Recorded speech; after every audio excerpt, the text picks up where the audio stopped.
Hey, what's up, rock stars? It's Rox with Issa Insecure Review. Another review for Insecure Season 4, Episode 9, Low Key Trying. So let's get to it, shall we? All right, you guys, before I get started with the Insecure Review, I was just wanting to also give a shout out to Yvonne Orji and her HBO special. Did you guys watch it? Mama, I Made It. It was very, very good. First of all, let me just say, sis was sharp. Top to bottom, head to toe, all the way around. You already know she has an awesome body. The outfit that she had on, the boots, which I normally don't really even like that boot that like kind of looks like a saggy, the little shruggy looking boot. It was so well put together. I don't know who styled her for that, but you know, she looks good on the show. She's just has that body style, that body shape that clothes look good on. So she looked great. It was really good because the way they did it wasn't just an hour of her standing up and doing comedy. So anytime that there may have been like a lull in her comedy presentation, they were able to edit that out and edit in like a documentary aspect of it and talk about her family, because basically the subject matter for the stand-up was her life growing up under Nigerian parents, and just kind of how her parents and how her parents have shaped her into the person that she is today. And so they ended up going back home to where she was from, the village that she was from. And, so everything, it kind of all worked together, because the parts that they used from when she was back home, they kind of incorporated it to the jokes, or vice versa. I don't know which one came first, but probably she had written out her stand-up routine, and then they were able to just kind of tailor it to when she went back home to Africa. So anyway, it was very, very good. Definitely worth watching. I was like, yes, I guess people had told me that she originally wanted to be a comedian first. I did not know that. I thought that acting was her her first love, but evidently stand-up comedy was where she wanted to go originally. And she's definitely funny. I mean, we had full laugh out loud moments, and the rest of the time I still was kind of like smiling to myself. So I think she did a good job. If you guys haven't seen it, you have to watch it. It's on HBO. It's called Mama, I Made It. And yeah, you won't be mad with the hour and 6 minutes that you've spent watching the episode. So it starts off with Issa and Lawrence. They look like they're casually enjoying each other, spending time together, having sex with each other, doing work together in the home of Lawrence. When it first started, I thought it was a dream. Okay, I was just waiting, because you know how Issa can be, but actually this is reality. Okay, and like I said, it's all good. Okay, Issa in the guise of full disclosure, she lets him know about Nathan, because she gets a text message from him. He's supposed to be moving, she's supposed to be helping him. And so she wants to be truthful, because she doesn't want to mess up whatever this is that they got going on. What is it exactly? He was like, well, what do you want it to be? Okay, nobody really willing to take the first step, but you know what, there's too many variables in there right now. One of them being San Francisco, the other one being Condola. So what's going on with Condola? Are you guys, all of you guys, everybody in my comments last week was like, I think Condola's pregnant, and that's why she kept on calling them. And I was thinking to myself, like, that's not this show. Like, these people are considered to be responsible Black young adults. Everybody doesn't just get pregnant. So I already knew that was not the angle that they were going to take. And I thought it was very dismissive when, I was like, they just kicked Condola to the curb. He was like, yeah, we talked, and it's done. So that's it. We gonna put a skirt on Condola real quick. I was like, okay, thank you. Get rid of Condola's ass. Let's get on with whatever this is gonna be, okay? But like I said, San Francisco is still out there in the air as well. He still has another interview up that way. So right now we can't really say whatever this is that they have going is. Now, we see Molly. She's at her therapist, and Molly being Molly all the time. Molly never takes responsibility or accountability for any of her wrongdoing in any of her relationships. And that's her intimate relationships, that's her friendships, that is her parental relationship with her father. Like, she just holds on to a grudge.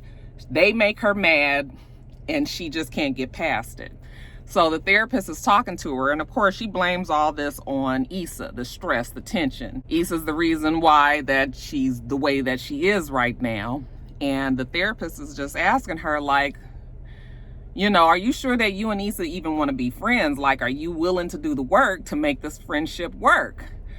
I don't think Molly is willing to do that work. Molly's about to ruin her friendship with her bestie, and she's about to ruin her relationship with Andrew. The only reason why she had to come around with the daddy, I'm supposing, is because he's the daddy and he always gonna be around. So, you know, she was leaning towards doing better earlier in the season, but right now she's just in the thick of it. And you guys know how Molly is. She just, whenever she's in the middle of it, she just can't see the forest for the trees. Therapist says, are you gonna work on this friendship? And Molly has to think about that. Now, Issa.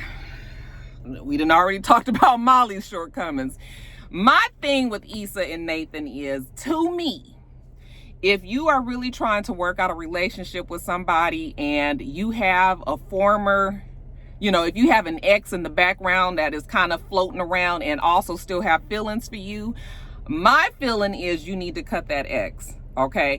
Because it's different if you guys were friends. Maybe there may have been some flirting around or everything, but you guys had never went past that point, you know, meaning you hadn't had sex, you hadn't crossed that line. You know, that's one thing. But once you are in a new relationship and you got your ex floating around in the background and you kind of have a feeling that he still wants it to work with you, how you gonna maneuver this, girl? So when she was like saying she was gonna move Nathan, I was just like, girl, you about to fuck this up. To me, it's not worth it, because you should be able to explain to that person that I'm trying to make a relationship work with my old friend and I think that we need to chill, and either they gonna be with it or without it. But you know, it's just like, you know, her still kind of not sure. She want to kind of, oh, it's just like, oh, Issa, okay? Last week people were like, no, I think Issa just knows what she wants, and you know, she's happy and she's making decisions for herself. And I was like, this week I was like, nope, that's not where Issa is either. Keeping Nathan around is a bad idea for me. So anyway, she ain't called me for advice though. She calls Kelly. Kelly doesn't answer her phone. You know, she leaves a message, tells her to call her when she gets a chance. Then she's thinking about calling Molly. Don't call Molly. Let me call my brother. She calls her brother and she tells him, you know, her and Lawrence are back together. He was like, oh, really? Word? You know, she was like, yeah, you know, but Nathan is still around. And he was like, oh, and he said, Nathan, huh? And she's like, yeah. And she said, Lawrence probably wouldn't like that. He's like, no, he probably wouldn't like that. She was like, but Lawrence said it was okay. And he said, oh, okay. He said it's all right. And she was like, yeah, but you know, so she's going back and forth. The brother ain't giving her no advice. Okay. Cause the brother is just like, pretty much whatever you want to do, you're going to do it anyway. You ain't gonna listen to me. So she was like, yeah, thank you for being not helpful. You know, so she hangs up the phone from him. Then she decides to call Molly. Okay, finger wavers over the phone for a second, but then she finally goes on and bites a bullet and calls. Molly answers the phone. She's in her car, you know, real short, like, hey, what's up?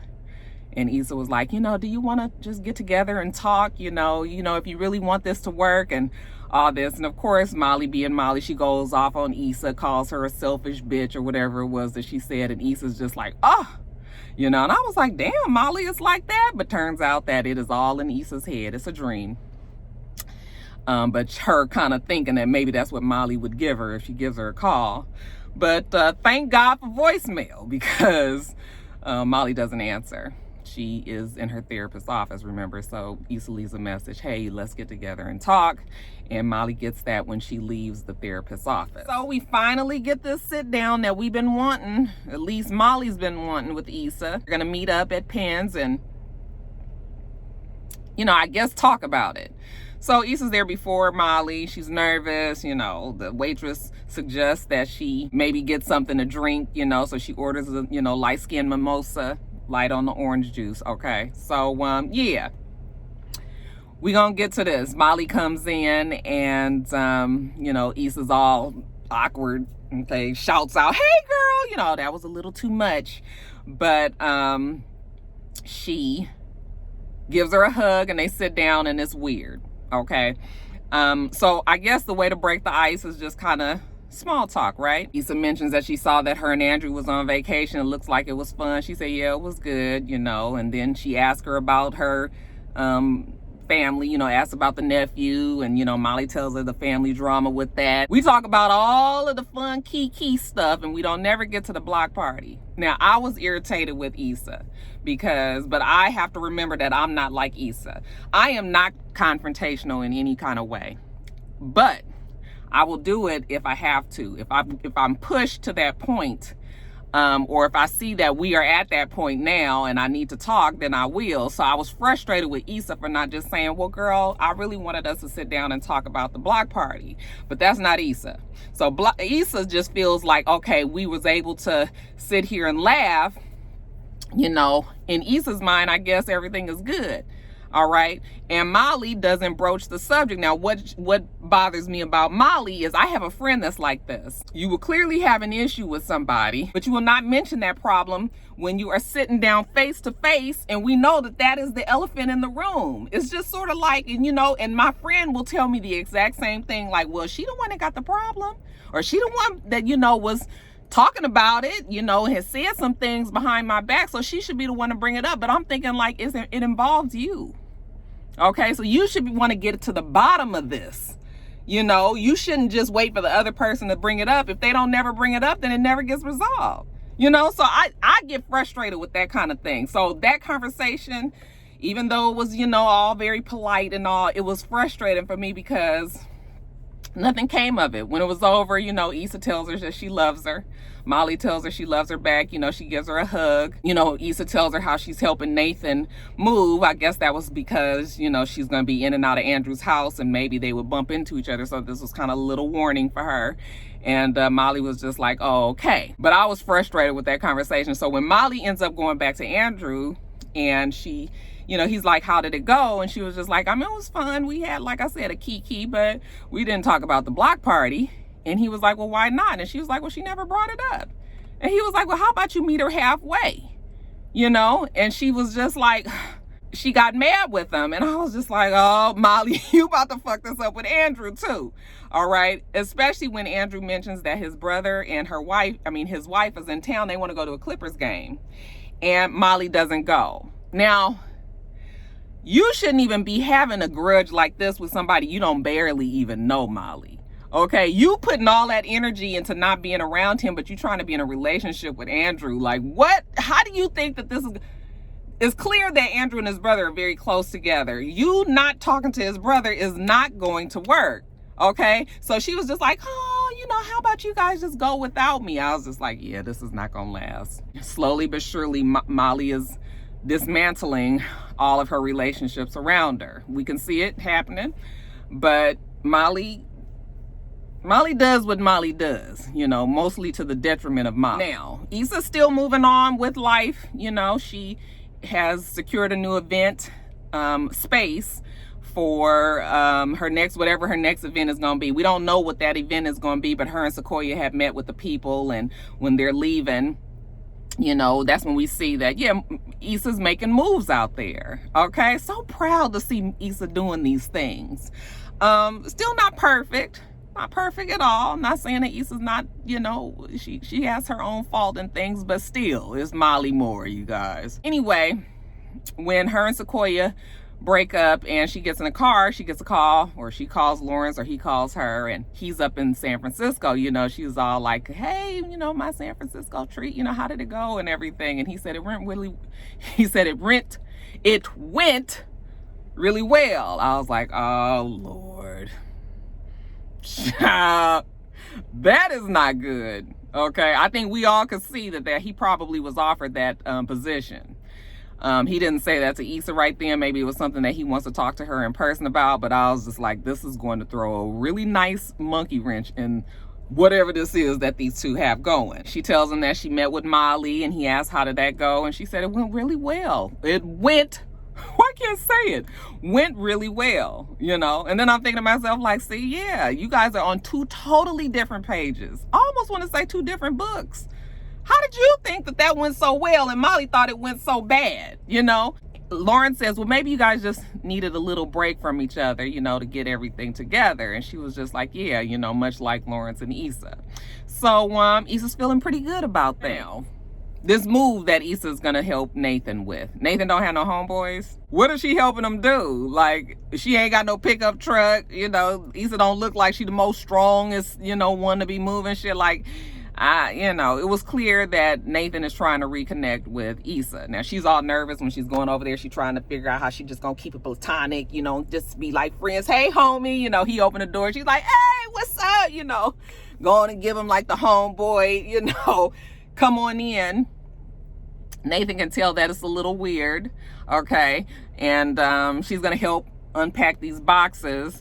And he tries to come over kind of close to her. And, you know, she's like, I'm gonna go over here and work over there. And so he's just like noticing like what's going on here. Well, again, trying to be truthful, she tells him that she and Lawrence, you know, are trying it again. He was like, oh, isn't that the one who cheated on you? I said, oh, no, Nathan. Oh, no, you don't. You don't get to say nothing that Lawrence did. Now, Lawrence did a whole bunch of bullshit, but really so did you. You know, nobody knew that.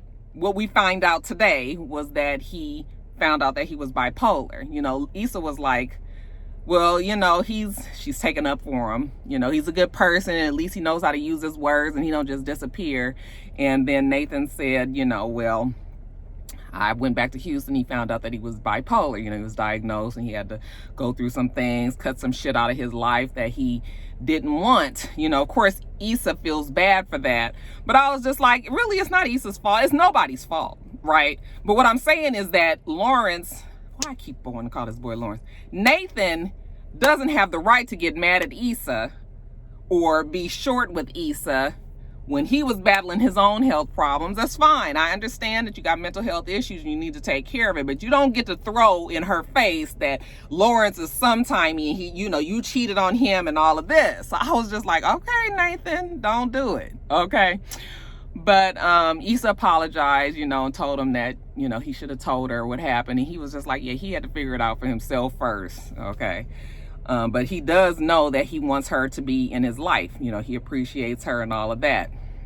So that's why I kept saying, it's clear that Nathan wants to be with her, you know, now that he's figured out why he has these issues that he's been having, and he's probably on medication and he can kind of keep himself level. You know, now he wants to make it work with Issa, and, you know, Issa's trying to make it work with Lawrence.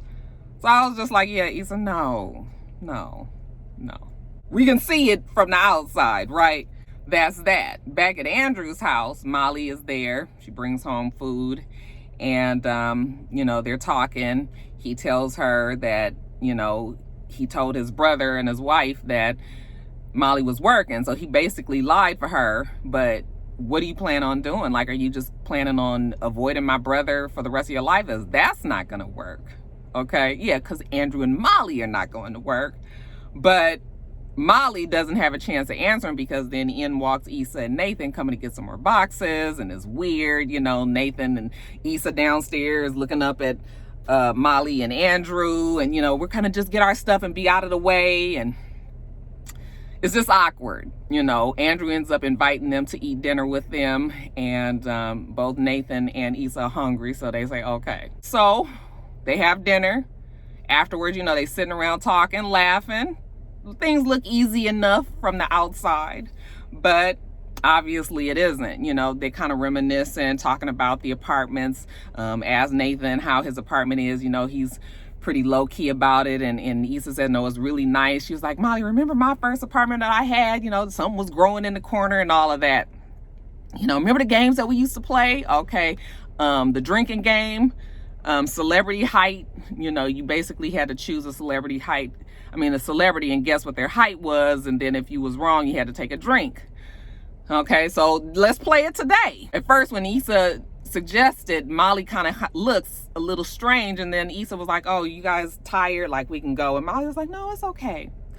So they play. First question, Bernie Sanders, how tall is he? You know, they say 5'9", 5'8". I said, you can tell Bernie Sanders is tall. He looks hunched over, but he looks taller than me. Okay, he's 6 feet, so they all drink. And they didn't drink up everything that they had. So Andrew was like, let me go get another bottle. So when he leaves, Molly, you know how we do, slick, send a text message to him. Okay, see, I'm really trying with Issa. And instead, because you guys know how that brain get to going, especially if you've been drinking, okay, the gears get switched up in there. And when you actually are trying to talk about somebody and send a text message to somebody else, what ends up happening is the somebody that you was talking about, you end up sending a text message to them. I've done that before. That shit could be a mess. Okay, so she actually sends it to Issa. Issa's hurt when she sees it. She sends a text message back to Molly and says, I don't think this message was for me. So when Andrew comes back, you know, Molly is looking like, you know, oh my God. And Issa's like, you know what, I'm gonna go. So when she goes out, Molly goes rushing out after her. And she was like, Issa, wait. And Issa was like, Molly, I had no idea that it was that hard for you to be friends with me. And Molly was just like, well, Issa, you know, we just been off for a long time. We haven't even talked about anything. You know, we didn't talk about the block party. And she was just like, okay, well, I didn't think that it needed to be talked about. I thought everything was good, but let's talk about it now. Well, that's not going to go well because now everybody's in their feelings and you can't be rational when you like that. Okay. So Molly just says, you know what, maybe just, you know, Issa, you the way that you are right now, the way that I am right now, we just don't fit anymore. And Issa was really hurt. Okay, she just kind of looks around. You can tell that she looks like she wants to cry. And then she just tells her, okay. And Molly was like, okay. And I was like, yeah, fuck, okay. What else do you want this girl to do? You know, yes, in a perfect world, it would be great if Issa would just come on out and say it. But Issa's not that type of person. You guys have sat down. She called you, said, let's meet, and sat down. Maybe you could have done like Andrew said and met her halfway. Come the fuck on, Molly. You want this girl to beg you for this friendship? Damn. Kind of give your friend some slack when you know the way that they can be. You know, when you actually have a friend that you know that their personality, you're going to have to meet them halfway. And really, Molly wants Issa to do all of the fucking work. Okay, and at this point, is it even worth it? So Issa just said okay, and got in her Lyft car and went the hell on home. But I was just like, oh Molly, you can just see that she is about to fuck up all of her relationships, and it's not even that serious.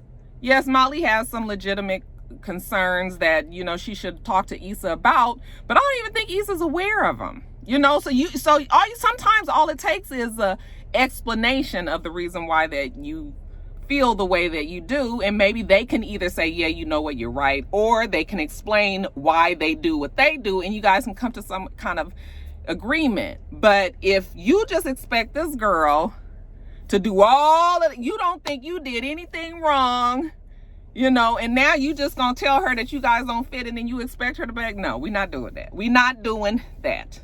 So when Issa got herself in that car, I didn't feel bad for Molly.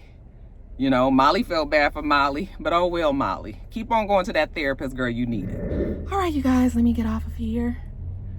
Oh, I thought that was something for me. Y'all know I'm always ordering something. Anyway, let me get off of here and get this edited and up to you guys. Next week is the season finale. And damn, I don't know what I'm gonna be reviewing. I was like, when is Real Housewives of Potomac coming back? You know, I know Greenleaf is coming back at the end of June.